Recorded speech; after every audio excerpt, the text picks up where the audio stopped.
With me right now is Congresswoman Cynthia Lummis. She is from Wyoming, and she is an animal scientist by training. That must really help you do work in the Congress, because there's a lot of animals running around there.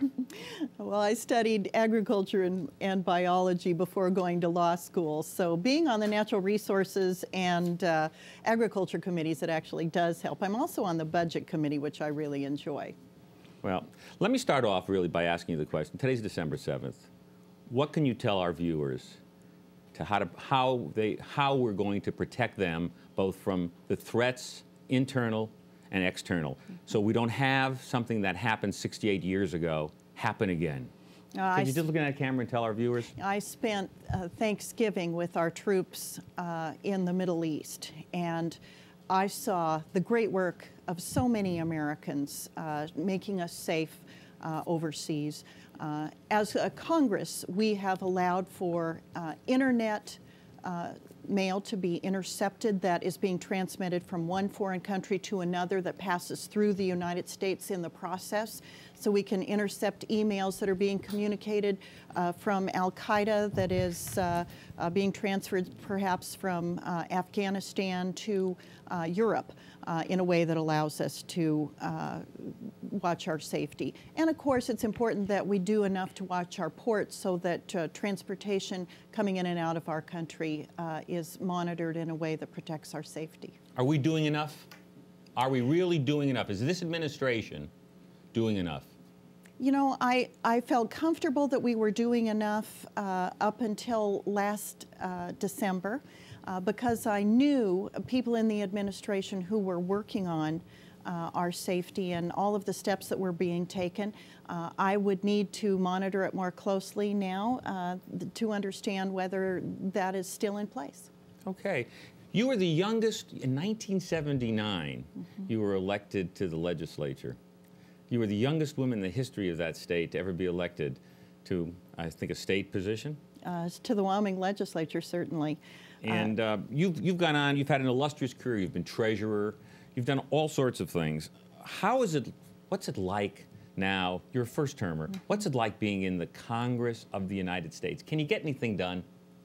Well, as one of 177 Republicans, when it takes 218 votes to pass a bill, knowing that Nancy Pelosi has a 40-vote margin of error, she can lose 40 members voting and still pass a bill, makes it very difficult for Republicans to get anything done. So consequently, on big major pieces of legislation, these trillion-dollar spending packages, bailouts, cap and trade, and the health care bill, we have worked very hard and aggressively to try to either amend those bills or kill those bills, and we've been unsuccessful in doing so. But I believe the American people are on our side. I believe the American people understand the ramifications of $1.4 trillion deficits, of having more debt than from George Washington through George W. Bush combined. They know that every American, man, woman, and child, owes this country $39,000. The American people know that, and I believe in next November they're going to send a message that says, we know that, we understand that, Congress, you need to change. I think you're absolutely right about those numbers. You and I know them, and a lot of our viewers out there know them. Yes. But Americans have become used to deficits. They've become used to the fact that we just print money. How do you change that? How do you get them to understand how they're bankrupting and mortgaging our future? How do we do it? Well, I am seeing people come out to tea parties and meetings all over the country. I saw people come to Washington the Thursday before our vote on health care. And these people understand, they get it, they dropped their pencils, their phones, their businesses, and came to Washington that Thursday to say, stop the spending, stop this irrational addition to our children's and grandchildren's debts. And so I think the American people get it. Congress doesn't get it. So it is the American people who need to send a message next November to Congress and say, you must reform. We must be in a position where we can show the world that they can still buy our debt, and we'll be paying it back in dollars that are worth the same as the dollars they spent to buy our debt. We're scaring the world. Ben Bernanke has come to the Budget Committee and said, if you don't come up with a plan to show the world how we are going to address these systemic and sustained structural deficits, the world is going to get squeamish and quit buying our debt, and we absolutely must respond to that plea. The world is going to stop buying our debt, but they hold so much of it that they're going to be able to have a major influence on our policies, particularly our foreign policies. What do we do? How do we keep that from happening? What about our foreign debt ownership? You know, I think we saw when Hillary Clinton went to China, when the president went to China, they pulled their punches. There was no longer talk of inhumane treatment of people who disagreed with the Chinese government. We no longer care. Right, but remember, this didn't start with the Democrats. You're right. This started with the Bush administration. You've been a vocal critic of Republicans. I have. The reason I ran for Congress is because I was disappointed that Republicans allowed these deficits to accrue, and that they didn't address when they had the chance to the structural deficits that are in our Social Security and Medicare programs. And now we're not making it better, we're making it worse by passing a health care bill that has 10 years of taxes and only 7 years of benefits. So we're creating another unsustainable entitlement program. What do you do with the Republican who voted for the horrific cow I'm talking about from Louisiana? What do we do? Is he a Republican? Is that a litmus test? Are we the big umbrella, or do we have a direction and a way?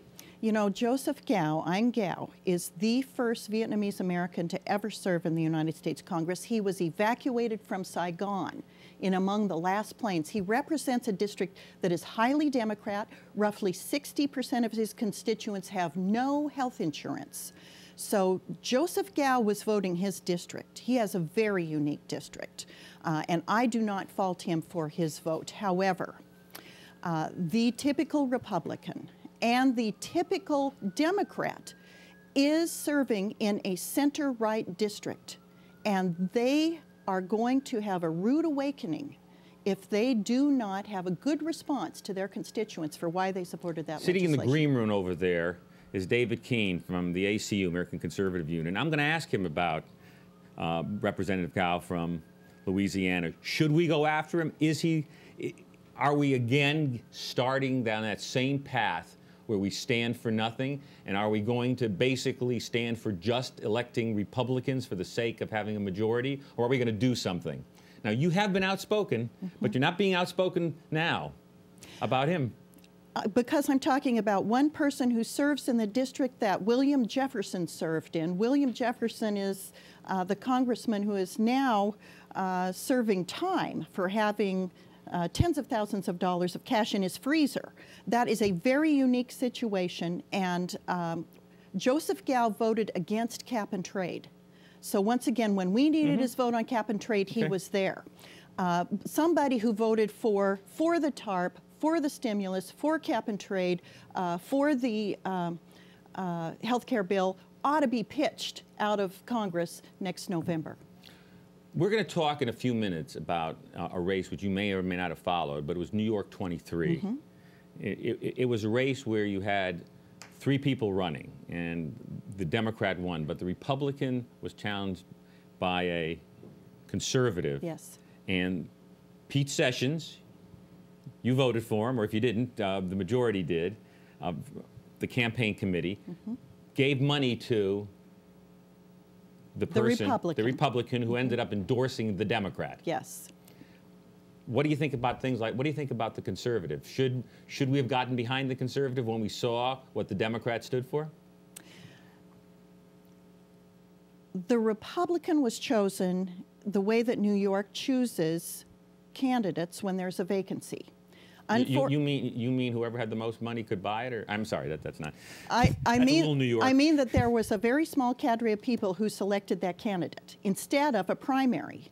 A primary, I believe, would have, in this environment, even in New York State, produced a more conservative candidate. Absolutely, you're 100% right. So I think the process is to blame, And under the circumstances, Pete Sessions, who runs the National Republican Congressional Committee, was trying to support somebody who would elect John Boehner Speaker, who would vote for John Boehner for Speaker. But who would also vote for card check, cap and trade. That's why you saw very lukewarm, if any, support for that candidate among the Republican members of Congress. Pretty close race.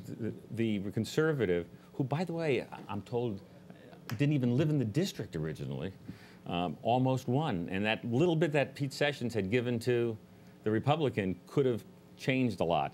But what's done is done. I think we have to look forward. I think you will see in Republican primaries next fall or in spring, the Republican conservative, the true conservative, the fiscal conservative prevailing in the primary, whether that person's an incumbent or not, because that's what mood the country is in. And that's what we need right now. Let's back up for a second. You love cows, I'm told. You do. are a major lover of cows. I do love but particularly cows. Shorthorns. I showed shorthorns in 4-H and still have You're on a some judge. shorthorn You've even cows. been a judge at the University of Wyoming? A livestock judge, yes. Now, how does that help you in Congress? Well, it does help you when you have to give reasons, because anybody out there who's judged cows knows that when you're in 4-H or FFA, you have to tell someone why you chose one cow over another, over another, over another. And so you have to, in Congress, be able to explain to your constituents why you chose this bill over that bill over this bill over that bill. That's the only analogy I can make. Congressman, how do you propose we get out of this horrific mountain of debt that we're in? What do we do?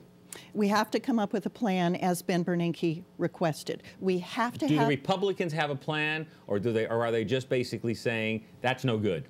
Look at Congressman Paul Ryan, who is the ranking member of the Budget Committee. Great guy. Yep. Great guy. Love him. And he has a great bill, which addresses the structural deficit that is in our entitlement programs that would help us reduce discretionary spending. If we would have adopted his budget instead of Barack Obama's budget, we would be able to balance the budget within 10 years. We would be out of deficits.